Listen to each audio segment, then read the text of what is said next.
All right, so the class today will deal with a subject matter that we don't talk about a whole lot in Churches of Christ, but it is a very interesting topic.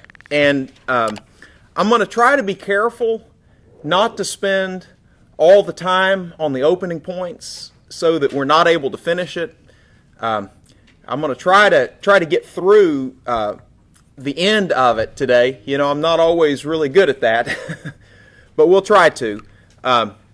So the topic of the chapter, it may not be all that exciting to you, you know, because the chapter is on the land, the promised land that, God promised to Israel.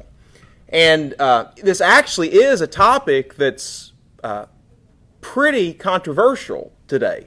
It's a topic that's in the news a lot because we hear all the time about the conflict between the Israelis and between the Palestinians over whose land. Constant warfare. And these charges that Israel has encroached on Palestinian land and back and forth and all of that.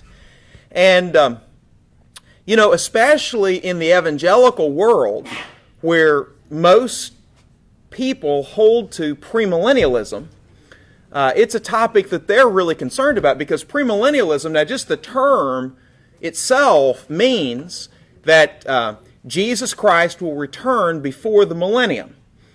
But anyway, the millennium, as premillennialists envision it, and especially when I say premillennialists, there are several varieties, but I'm speaking primarily of the dispensational variety, and that's not the historic kind, but the dispensational kind, and that's what we see most of. But, their viewpoint is that God has two covenant people. He's got fleshly Israel as his covenant people, and he's got the new covenant church. And their argument is all of those promises that God made to covenant Israel, they are still Israel's. And so, they are very big on being supporters of Israel. And I'm not making a political statement here of not being a supporter of Israel or anything of that sort. I'm not weighing in one way or the other. But they're very big on supporting Israel because they think that Israel is tied up in God's plan. And those nations that are good to Israel, well, they will be able to participate in the millennial reign of Christ. Those nations that aren't good to Israel, they won't be allowed to participate in the millennial reign of Christ. That's the way they read, that parable in Matthew 25, verses 31 to 46 about the sheep and the goats. And we could go on and on. But they're just so interested in what is happening with Israel. So let's think about the land promise that God made to Israel. Now you see here on your outline, point 2, and by the way, I took Brother Lewis's material and I mixed it up and put it kind of in my own style with points. So anyway, this just kind of represents the chapter as a whole, but it's definitely not in the order that he presents it. But let's just notice here, introduction number 2, some of the things that, some of the names that the land is called in the Bible.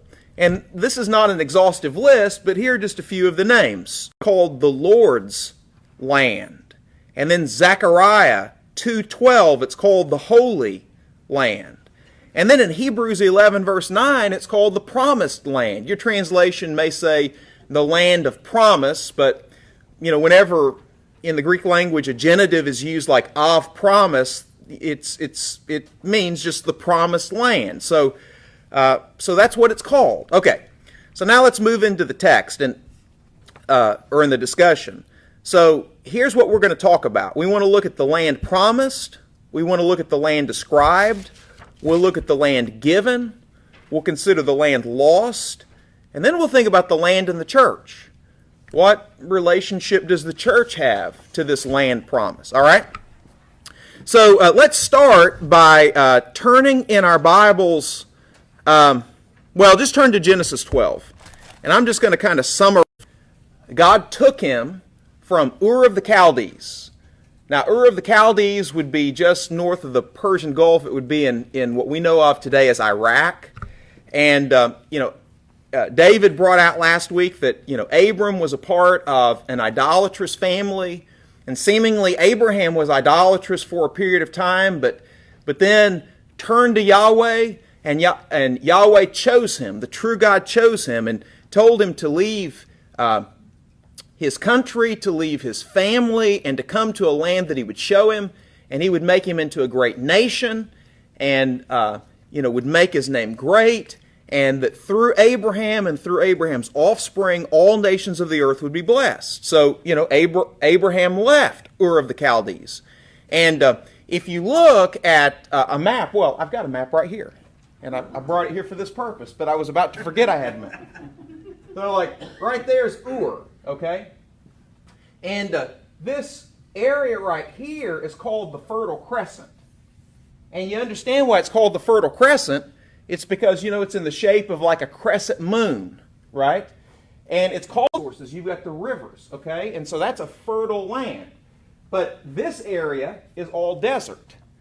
Right? So when God called Abram to leave Ur of the Chaldees and to come to a land that he would show him, and that land was the promised land, Abraham's not going to just cross straight west because he'd be going through desert. And you got to have water. So, he followed the Fertile Crescent, and he came up to Haran. Let's see, up in this area.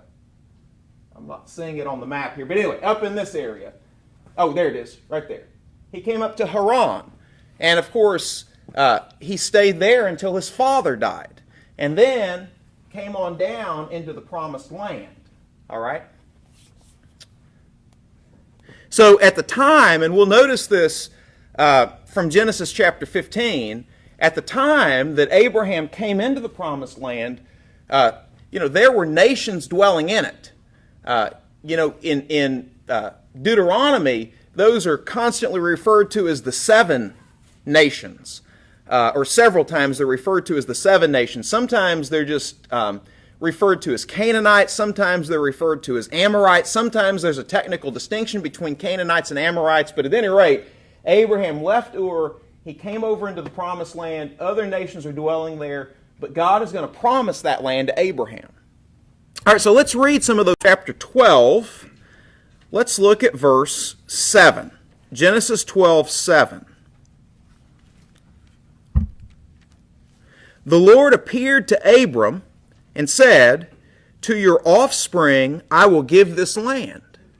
And then Abraham built an altar. God for that promise. But now notice, to your offspring I'll give this land. Okay, now he's going to make the promise again. Whenever Abraham becomes, David pointed out that Abraham was partially obedient to the initial call. Because he left his land, but he didn't leave his family behind. And finally, when God gets Abraham fully separated from his family in Genesis chapter 13, the separation from Lot, God is going to renew this land promise to Abraham. So look at Genesis 13, and let's pick up in verse 14.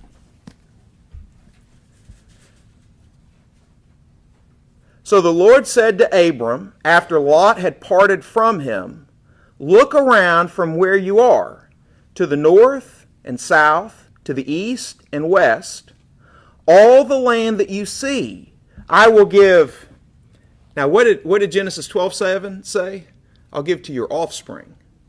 But now this is going to be an important point, I think, when we get to the last point. But anyway, I'll give to you and to your offspring forever.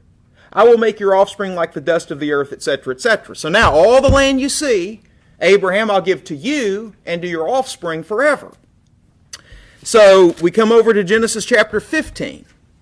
And in Genesis chapter 15, whereas God has made a promise before to him, now God is going to enter into covenant with Abraham. You see, as you read through Genesis, there's an intensification of God's word to Abraham. It starts off as a promise, and then it becomes a covenant, and then it becomes a covenant with an oath in Genesis chapter 22, and then it's renewed to Isaac, and then it's renewed to Jacob, and then it's renewed to, the offspring, etc. But here God is making this covenant, and they're cutting a covenant. So, Abraham has sacrificed these animals, and he's divided them in two, and So this is going to be a part of an ancient covenant practice where the two people who are covenanting are going to walk through the two pieces of the sacrifice, and it's sort of symbolic of the fact that this is what will happen if either of us break the covenant, that sort of thing. Genesis chapter 15, let's pick up at verse 17. When the sun had set and darkness had fallen, a smoking firepot with a blazing torch appeared and passed through the pieces. That refers to God. And you see, fire there symbolizes God. And isn't it interesting then, whenever God is going to make good on this land promise by calling Moses, how does he appear to Moses? Burning bush. And then when God is going to make good on it to the nation of Israel at Mount Sinai, what happens at the top of Sinai? It's on fire. This fire represents God. All right, so picking up verse 18. On that day the Lord made a covenant with Abram and said, to your descendants I will give this land, from the Wadi of Egypt, and in a moment we'll talk about the borders of the land and so forth, from the Wadi of Egypt to the great river, the Euphrates, the land of the Kenites, Kenizzites, Cadmonites, Hittites, Perizzites, Rephaites, Amorites, Canaanites, Girgashites, Jebusites, termites. Sorry. You kind of expect that, don't you? It's not there. But anyway, that land those people were living in, that's going to be given to Abraham's offspring by covenant. And then, we could just keep on going through these particular passages. Whenever, circumcision is given as a seal of the covenant, Genesis chapter 17, the promise is made again. And you just keep on going through. So at that point, let's leave Roman numeral 1 and let's move on to Roman numeral 2. All right, so let's think about the land described. All right, we just read about the land extending from the Wadi of Egypt, from the river of Egypt to the Euphrates. We've got in several passages descriptions of the extent of the land. So let's just talk about that boundary stated in Genesis chapter 15, from the Wadi of Egypt to the Euphrates. And it's here, letter A, or number 1, I should say. I need to pull it together. You'd think I hadn't looked at this before I came in here. Let's look at number 1 under A, under Roman numeral 2. So the Wadi of Egypt that you read about in the NIV is technically called the Wadi al-Arish. And it's this little stream right here that you see represented on the map. And it's just usually a dry bed, kind of a creek type thing. That's it. And then, so that's the kind of the southern and the western extent. But then the Euphrates, you see it up here on the map, the river Euphrates. So we're told that all this land from the Wadi of Egypt to the Euphrates, that land would belong to Abraham and Abraham's offspring. And we see that that's fulfilled. You see it in the time of Solomon. Look at 1 Kings chapter 4. 1 Kings chapter 4.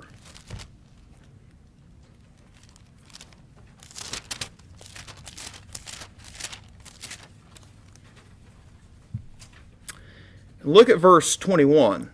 1 Kings 4, verse 21. And Solomon ruled over all the kingdoms, from the Euphrates River to the land of the Philistines, as far as the border of Egypt. So, the Euphrates River, the land of the Philistines, that's the southern coast there of Palestine, to the border of Egypt. And the Wadi al-Arish is the border of Egypt.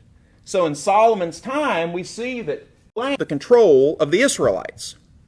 All right, so let's move on to the second point. Turn to Numbers 34.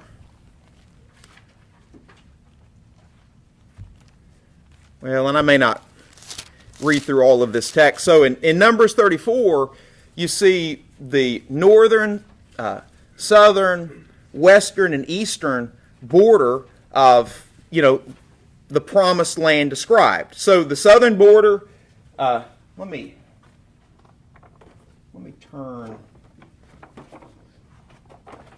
switch maps. Is that going to be a better map?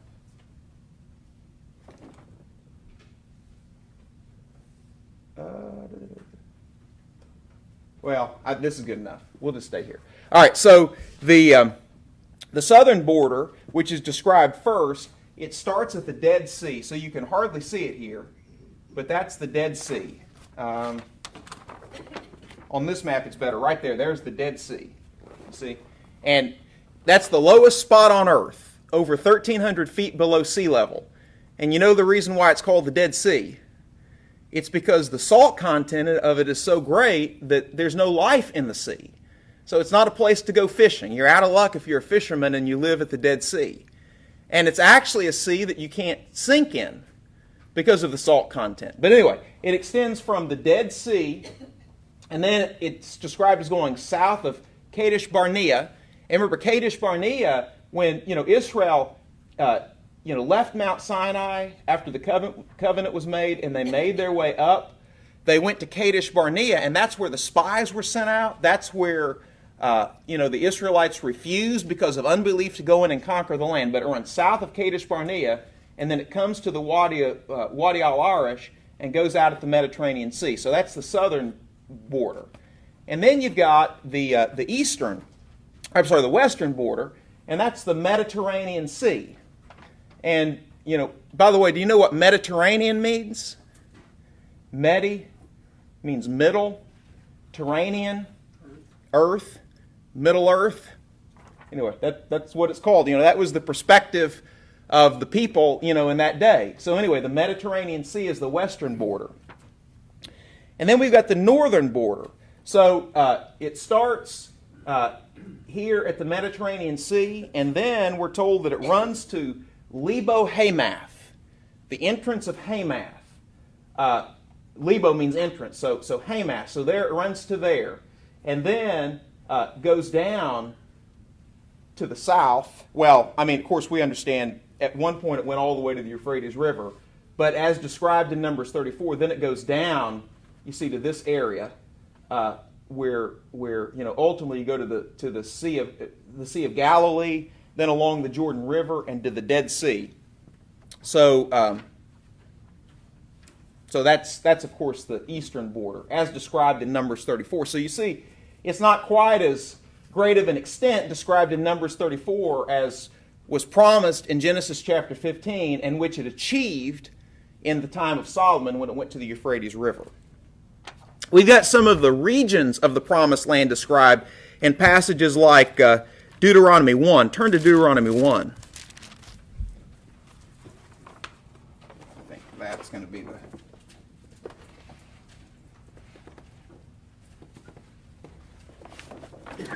Yeah. So Deuteronomy 1, look at verse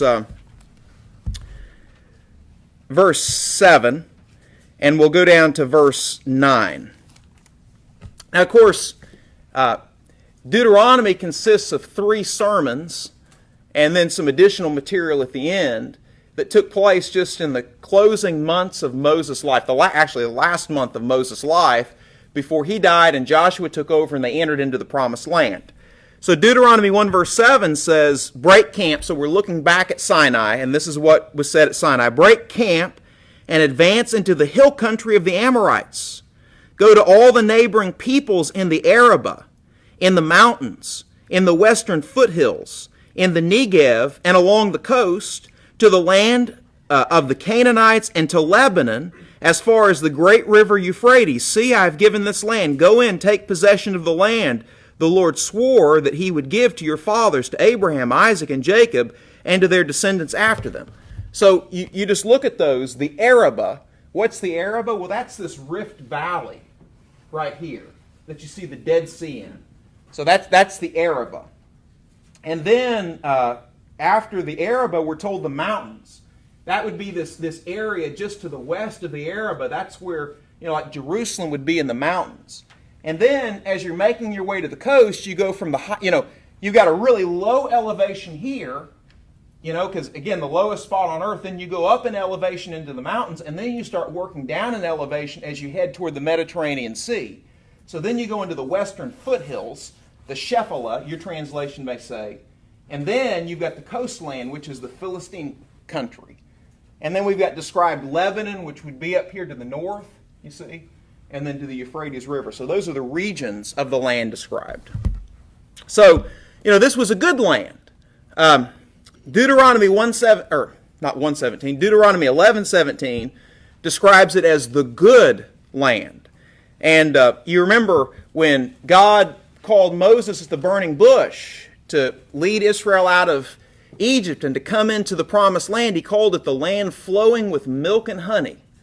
So this is a productive land. And it's described, its productivity and goodness is described in Deuteronomy 11. So let's read Deuteronomy 11, verses 8 through 12.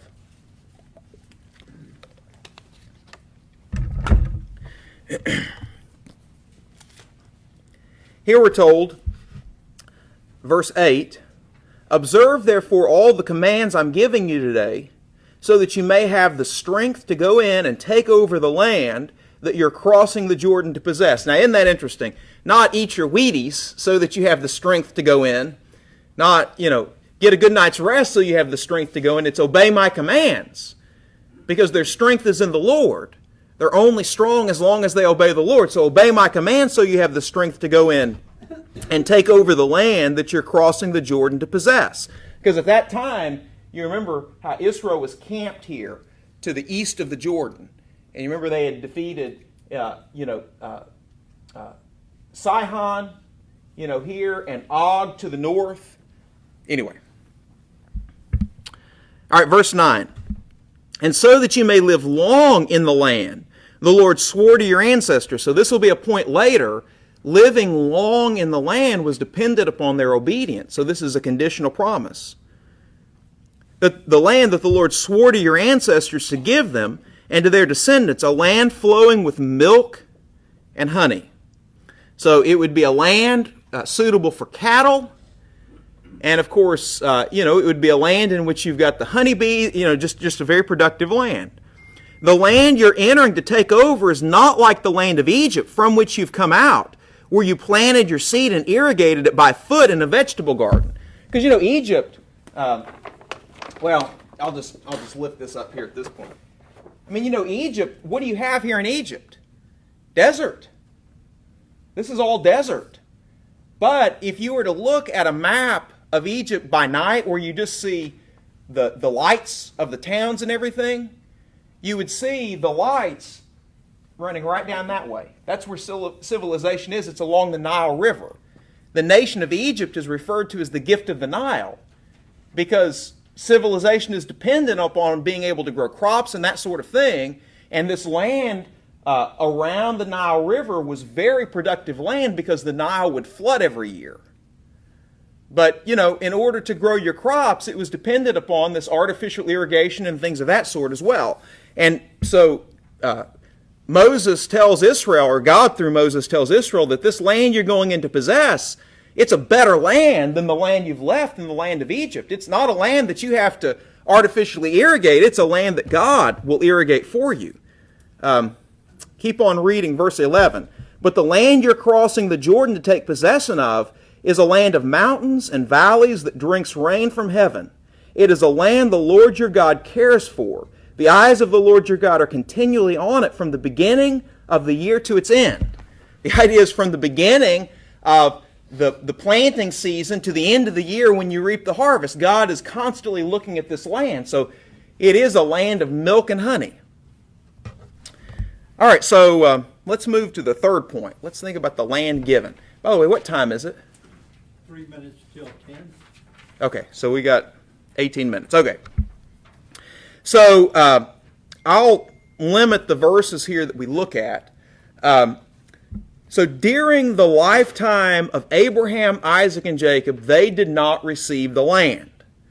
And you see that Hebrews 11:13, "These all died in faith, not having received the promise."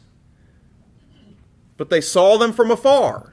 Or a passage that I think David read for us last week, Acts 7, verse 5, God gave Abraham no inheritance in the promised land, not even a footbreadth. He didn't even own the land that his feet were on. The only land that Abraham ultimately obtained, he got after Sarah's death. He had to have a place to bury Sarah. And so, he was living in the south. He was living in Hebron, which it's down in this area. Let me flip it back. So he's living down here in Hebron, right here. And he purchases the field of Machpelah as a place. It's got a cave in it where he buried Sarah, and Abraham would be buried there as well. But whenever he was making the deal to buy that land, he makes the point in Genesis 23, verse 4, the last line on your outline, that he's a foreigner and he's a stranger. So, God hasn't made good on the promise. God made good on, the promise to give Abraham a son, but he still hadn't made good on that land promise. And we know from Genesis 15 that the reason why that land promise was delayed was because it was dependent upon the wickedness of the people who were living in the land. Turn back to Genesis 15, because this is going to be important when we get down to point number 4, to Roman numeral 4. But look at Genesis chapter 15. And look at verse 13. We'll pick up Genesis 15, verse 13. The Lord said to Abraham, "Know for certain that for 400 years your descendants will be strangers in a country not their own." Now, of course, we know how they became strangers in a country not their own, how they became strangers in Egypt. It was through Joseph's brothers plotting against him, selling him down there, and through the famine and all of that. But long before that ever happened, God knew about it. And God spoke about it in cryptic terms to Abraham. And so that's why Joseph was able to say, "You meant evil against me, but God meant it for good." God was working in all this. And that they will be enslaved and mistreated there. But I will punish, that is Egypt, the nation they serve as slaves, and afterward they will come out with great possessions. You, however, will go to your ancestors in peace and be buried at a good old age. 175, actually. Verse 16. In the 4th generation, which that's an interesting concept, but we don't have time to explore it. In the 4th generation, your descendants will come back here, for the sin of the Amorites has not reached its full measure. So the Amorites are living in the land, and they're sinful, and God has judged some of the very sinful inhabitants of the land. Think Sodom and Gomorrah. But they were more sinful than the other sinners in the land. So it's going to take another 400 some odd years, well, from that point, 600 years, for the iniquity of the Amorites to reach its full measure so that God would punish them and give the land to Israel. But look at what's said in Leviticus chapter 18. And that's the next verse on your outline. So, Leviticus 18 prohibits certain deviant sexual behavior. The Israelites from committing some deviant sexual behavior. And we're told in Leviticus 18:24, do not defile yourselves in any of these ways, because this is how the nations that I'm going to drive out before you became defiled. By the way, this is Old Testament law, right? So God's told his Old Testament people, don't violate this Old Testament law. This is how the nations that I drove out before you became defiled. Where there's no law, there's no sin, 1 John 3:4. There was some law that the Amorites and Canaanites and all those nations were under before God that they violated, and that their law that they were under included these laws that were incorporated into the Old Testament. You know, Paul in Romans chapter 2 talks about the Gentiles who don't have the Old Testament law, but they're under the law of God in their heart. You know, there is in man this innate moral nature that God has put there that lets them know that certain behaviors is wrong. You know, you don't have to be told that it's wrong to steal your father's wife. That's one of the things prohibited here. You know that's wrong. Just innately, you know that's wrong. Well, the Canaanites had violated those things. And, actually in this passage, homosexuality is one of the things that's forbidden. You don't have to have the Bible to tell you homosexuality is wrong. Just look at anatomy. You know what's right. You don't have to be told that that's wrong. So forth. Okay. Verse 25. Even the land was defiled. So I punished it for its sin, and the land vomited out its inhabitants. But you must keep my decrees and my laws. The native born and the foreigners residing among you must not do any of these detestable things, for all these things were done by the peoples who lived in the land before you, and the land became defiled. And if you defile the land, it will vomit you out as it vomited out the nations that were before you. So that's why the Canaanites lost the land. Okay, so we're going to rush through some of this. So after 430 years in Egypt, you see this under C. Israel at Kadesh Barnea, they failed to go in and conquer the land, even though the spies came back and said it's a fruitful land, and they brought back, you remember that cluster of grapes that it took 2 men to carry? They said it's a good land, but there are giants in the land. And there's no way we can conquer it. But they did also say the land devours its inhabitants. So seemingly God was sending some plagues on the Canaanites even before Israel arrived, so that the land itself would vomit out the Canaanites, and then the Israelites went in, and of course God, gave them victory over it. But anyway, so then at that point Israel has to wander another the war that was waged. So first, and by the way, it took 7 years. And the way you know that it took 7 years is because in Joshua 14, as Caleb is getting his inheritance, he said, I was 40 years old when the spies were sent out. He said, now I'm 85, it's 45 years later, right? The wilderness wandering after the time that the spies, rebelled, that's 38 years. You know that from Deuteronomy 2:14. So the conquest of Canaan took 7 years. But at any rate, so the conquest, you read Joshua and you see in chapters 6 through 8, you start off with the central campaign. And, of course, Jericho is the first city to fall. And then in chapters 9 and 10, you see the southern campaign. And then in Joshua chapter 11, you see the northern campaign. And then the rest of Joshua deals with distributing the land. Right, so first there's a description of the land that Reuben, Gad, and the half-tribe of Manasseh got on the east side of the Jordan. And then Judah gets territory, then Ephraim and Manasseh get territory, and then they go to Shiloh, and the other tribes get territory beginning in chapter 18. But here's what's significant. Look at Joshua 21. We have to read these verses. Joshua 21.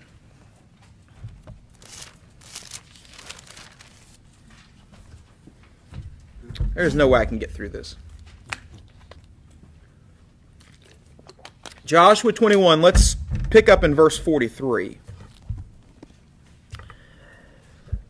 So the Lord gave Israel all the land he had sworn to give their ancestors, and they took possession of it and settled there. The Lord gave them rest on every side, just as he had sworn to their ancestors. Not one of their enemies withstood them, and the Lord gave all their enemies into their hands. Not one of the Lord's good promises to Israel failed. Every one was fulfilled. So, that land promise, the physical fulfillment of it, as it related to the Old Covenant people, that was fulfilled. Now, that's important whenever you discuss with a premillennialist who says, listen, we know that we need to be concerned about Israel in the land. We know that those promises still apply to physical Israel today because God never fulfilled them in the Old Testament. They never got it all. Well, just show them this. This says God's promise didn't fail. God gave them all the land. All right, but then point number 4, the land's lost. Now, we've already noticed some of the passages. Genesis 13:15, God promised to give the land to Abraham and to his offspring forever. But other passages say that if, you remember we just read it, Leviticus 18, and that's just one of a whole host of passages, if you commit the sins that the Canaanites before you committed, the land will vomit you out just as it vomited them out. And over you have these commands. Remember in Deuteronomy 11 we read, keep these commandments so that you might live long in the land. I mean, the fourth commandment of the 10 Commandments is honor your father and mother, that it might be well with you and that you might live long on the land the Lord your God's given you. It's a conditional promise, right? Well, we know the story of Israel. Israel sinned. And as a result of their sin, the land vomited them out. And here under C, the northern kingdom of Israel lost the land in 722. You know, when they just had idolatrous king after idolatrous king, and they were given to all the idolatry, the worship of the calves and the worship of Baal and the worship of other things, Assyria took them away, deported them to another land. And then the southern kingdom of Judah, about 150 years later in 586 BC, they sinned, and the Babylonians came in and took them away. Now, D, after a 70-year Babylonian exile, the Jews began to return to the land in fulfillment of Deuteronomy 30 verses 1 to 10. And, you know, you had the first return under Ezra in 536 BC. You had the second return, it's recorded in Ezra. Under Zerubbabel in 536 BC, you had the second return under Ezra in 456 BC, 456, 457. And then you had the third return under Nehemiah when the walls of Jerusalem were rebuilt in 444 BC. Okay, well, what about today? And that was the bell? That was the warning bell. Okay.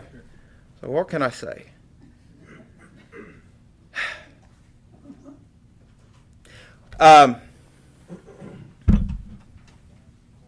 Let me say this. Okay, well, I'll just summarize kind of what's under A. So, the kingdom of God today, the church, is not a physical reign of Christ. It's a spiritual reign of Christ. Remember in Luke 17 verses 20 and 21, some asked Jesus, when will the kingdom of God appear? And Jesus made the point that the kingdom of God will not come with people saying, lo here or lo there, for behold, the kingdom of God is within you. Jesus' present reign is a spiritual reign in the hearts of men. And so that means that no place on earth is holy for us. Remember in John chapter 4, the Samaritan woman brought up the debate between the Samaritans and the Jews, which we can't go into. Is Mount Gerizim the place where you ought to worship, or is Mount Zion the place you got to worship?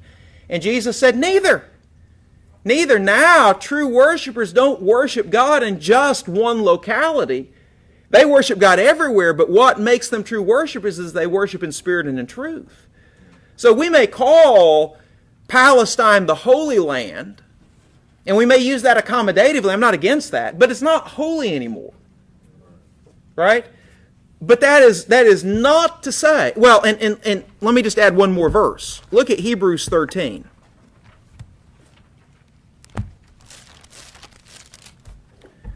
And look at verse 14.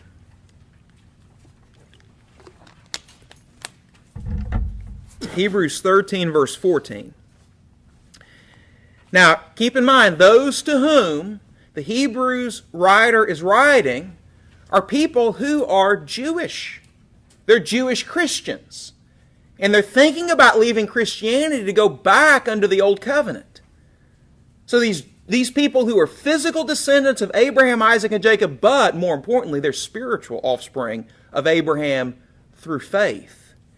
Here's what the Hebrews writer says, for here we, and as best as we know, the Hebrews writer was a Jew. We don't know who he was, but the way that he speaks here, there's a good chance he was a Jew. For we do not have an enduring city, but we're looking for the city that is to come. And I left out an important word, for here. That's an important word. For here, we do not have an enduring city, but we look for one to come. So, the physical fulfillment of the land promise, it is no longer available. Not to Israel, not to the church. But is that to say that the land promise is irrelevant? Well, I would say no. And I don't have time to really defend this, but look at Galatians 3. You know, the argument of Galatians 3 is that God made promise to Abraham, and then after the promises to Abraham, God added the old covenant after that. And the old covenant is like a codicil added to a will. And the important thing is not the old covenant. The important thing is the promise to Abraham. And the promise to Abraham, the old covenant has been done away, but the promise of Abraham has been fulfilled in the gospel. That's the argument of Galatians 3. Those promises to Abraham are still relevant to us today through the gospel.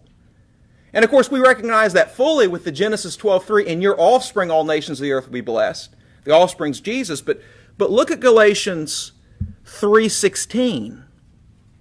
Galatians 3:16. The promises, and notice it's plural, maybe because of the multiple times it was stated, maybe because of the different aspects of the promise. The promises were spoken to Abraham and to his seed. Scripture does not say, and to seeds, meaning many people, but and to your seed, meaning one person, who's Christ. Now what's significant is that those words that are being quoted there by Paul, and to your seed, and to your offspring, they occur 3 times in the book of Genesis. And it's always relative to the land promise. Genesis 12:7, Genesis 13:15, Genesis 24:7, always relative to the land promise. Well, that's interesting. And then we get to Galatians 3, and the argument's made at the end of Galatians 3 that we're baptized into Christ, and in Christ, we're heirs of the promises to Abraham. And he just quoted this promise relative to the land promise. And then you read, like in the book of Romans, Romans 4 and verse 13, that, God didn't promise the world to Abraham through the law, but through faith. Promised the world to Abraham. What? The world? And then you get to thinking, okay, well, what did we read in Genesis 13:15? God said to Abraham, to you and to your offspring I'll give this land. When did Abraham inherit the land? Hebrews says that he died in faith, not having received the promise. And we wonder, okay, so is there some sort of future fulfillment? And there has to be. Now, I don't have time to defend it fully, but there has to be. Now, the question is, how is it fulfilled? And there are 2 schools of thought. One school of thought is that it's fulfilled in a heavenly land. We go to heaven, and that's it. And Genesis 11:13-16 is a passage that supports that idea. Second way to look at it is that it's fulfilled in a new heavens and a new earth. And 2 Peter 3:13 could be quoted as a passage strengthening that. And I might just say, look at Matthew 5:5. And I bring this one up because it's significant. In this thought. Matthew 5:5.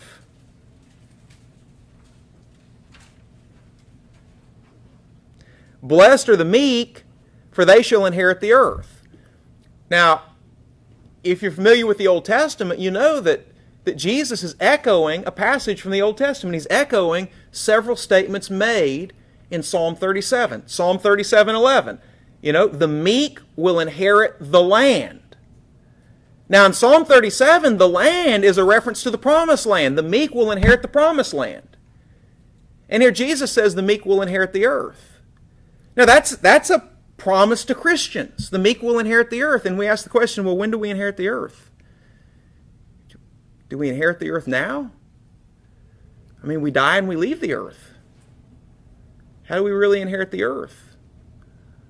Well, and it's also, don't have time to defend it, but it's also stated in the future tense. I mean, I think there's an argument to be made there. But at any rate, maybe that supports the idea of a new heavens, new earth. But either way, what's clear is that the land promise, the promise that God's people will dwell in a good land, that remains.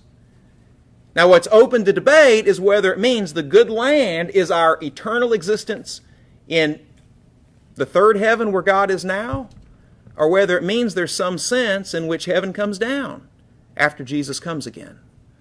And so these land promises, they are still important to God's people today. Any comments? I haven't heard the bell. Any comments or questions? Yeah, when it talks about inheriting the